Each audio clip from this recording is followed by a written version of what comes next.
लेकर और 21 अप्रैल तक और लगभग 9 लाख के आसपास अभ्यर्थी जो है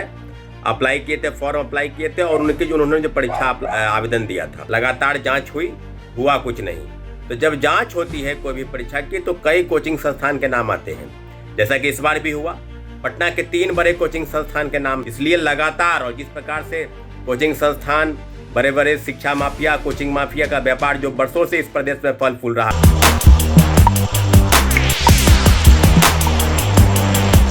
देखिए, एडीओ परीक्षा को लेकर के लगातार एसआईटी जांच कर रही है। नमस्कार, मेरा नाम है कुणाल और वही सब देख रहे हैं। पटना के 300 कोचिंग संचालकों का नाम सामने आया है।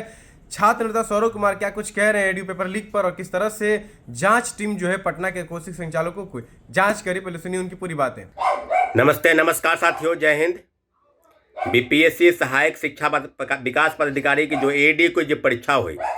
और जो लगभग 9 शिफ्ट में आयोजित हुई, उस परीक्षा को बीपीएससी ने रद्द कर दिया। साथियों, आपको पता है कि लगभग 14 अप्रैल से लेकर और 21 अप्रैल तक और लगभग 9 लाख के आसपास अभ्यर्थी जो है अप्लाई किए थे, फॉर्म अप्लाई किए थे और उन्होंने जो परीक्षा आवेदन दिया था। साथियों, पूरी तरीके से बीपीएससी और सरकार द्वारा जो परीक्षा ली जाती है उसमें लगभग सारी परीक्षाओं में लगभग गड़बड़ी सामने आ रही है। लेकिन अब जो खुलासा हुआ है, जो जांच चल रही है, उस जांच में खुलासा हुआ है कि बीपीएससी द्वारा आयोजित इस परीक्षा में पटना के 3 कोचिंग संस्थान की भूमिका संदिग्ध है और उनकी तलाश के लिए जो नाम बताए गए हैं, जो गिरफ्तारी हुई है लोगों की, उन्होंने जो नाम बताया है एसआईटी को, उनकी गिरफ्तारी के लिए लगातार छापेमारी चल रही है। साथियों, आज पहली बार नहीं है ये कोचिंग संस्थान के नाम बताए गए।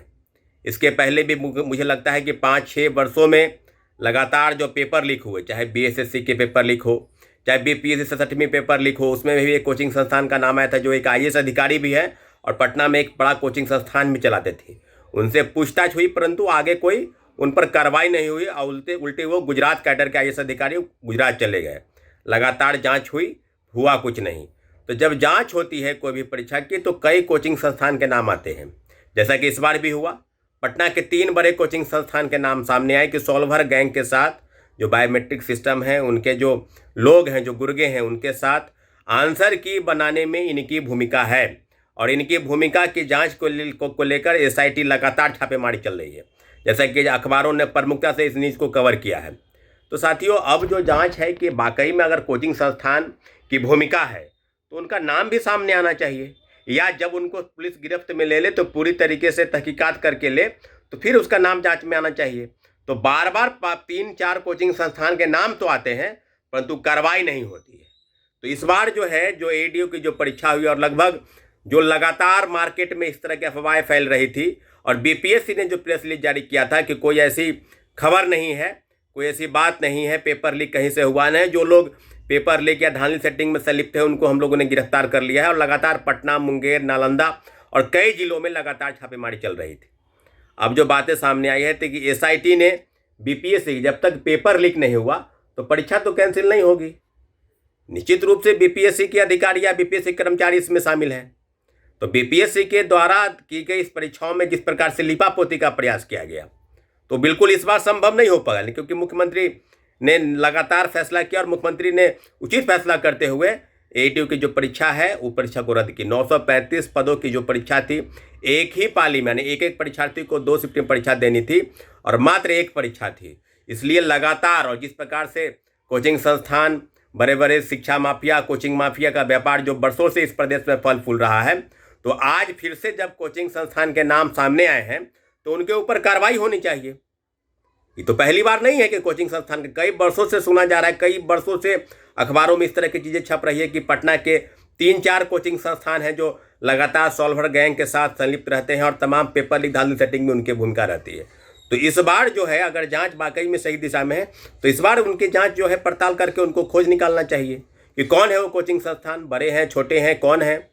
और निश्चित रूप से इस तरह की कार्रवाई निश्चित रूप से होनी चाहिए। तो हम मांग करते हैं बिहार सरकार से कि एसआईटी को खुली छूट मिले ताकि इस कोचिंग संस्थान ही नहीं, बीपीएससी के अधिकारियों की भूमिका, बीपीएससी के चेयरमैन से सेक्रेटरी तक की भूमिका, क्योंकि ब्लैकलिस्टेड कंपनी को ठेका दिया जाना और इस बात को प्रमाणित करता है कि इस बार पूरी तरीके से प्रायोजित तरीके से एडीओ की परीक्षा जो है पेपर लीक धांधली सेटिंग करा के और लोगों को शामिल कराना था ताकि बड़े पैमाने पर धन की उगाही की जा सके। और जो बातें सामने आ रही है अखबारों के माध्यम से इस बात पर पुष्टि हुई है कि लगभग 35 से 40 लाख रुपए हर एक अभ्यर्थियों से लिया गया और पूरी तरीके से इस तरह की चीज़ें सामने आई है। तो कोचिंग संस्थान ही थे जो आंसर की, क्योंकि बिना आंसर की के तो सॉल्व होगा नहीं, और आंसर की बनाने में कोचिंग संस्थान के, पटना के कोचिंग संस्थान की भूमिका इस बात को सिद्ध करती है। तो अब जो जिस बात को लेकर एसआईटी लगातार कवर कर रही है, एसआईटी लगातार जो है छापेमारी कर रही है, तो पूरा उम्मीद है कि आर्थिक अपराध इकाई की टीम जो एसआईटी जो कर रही है जांच, इस बार जो है एडीओ की तरफ आगे आगामी जितनी भी परीक्षाएं हुई, चाहे 66वीं हो, चाहे 67वीं हो, चाहे TRD 2, TRD 3, सब में बड़े बड़े लोगों पर उचित कार्रवाई नहीं हुई। तो उम्मीद करते हैं कि इस बार कोचिंग संस्थान के साथ साथ बीपीएससी के अधिकारियों और कर्मचारियों की भूमिका की भी जांच हो, किस प्रकार से ब्लैकलिस्टेड कंपनी को ठेका दिया गया और जांच के नाम पर सिर्फ खानापूर्ति हुई। तो निश्चित रूप से इस बार जांच बिल्कुल सही दिशा में है और कोचिंग संस्थान और बड़े बड़े शिक्षा माफिया और कोचिंग माफिया पर बिल्कुल उचित कार्रवाई जरूरत है, ताकि आगामी जितने भी बीपीएससी की परीक्षा हो उस पर कहीं से भी पेपर लीक और धांधली सेटिंग की बात सामने ना आ सके। साथियों, बहुत बहुत धन्यवाद। तो सुना आपने, छात्र नेता स्वरूप कुमार ने साफ कहा है कि अगर जांच टीम में 3 पटना के कोचिंग संचालकों का नाम सामने आया है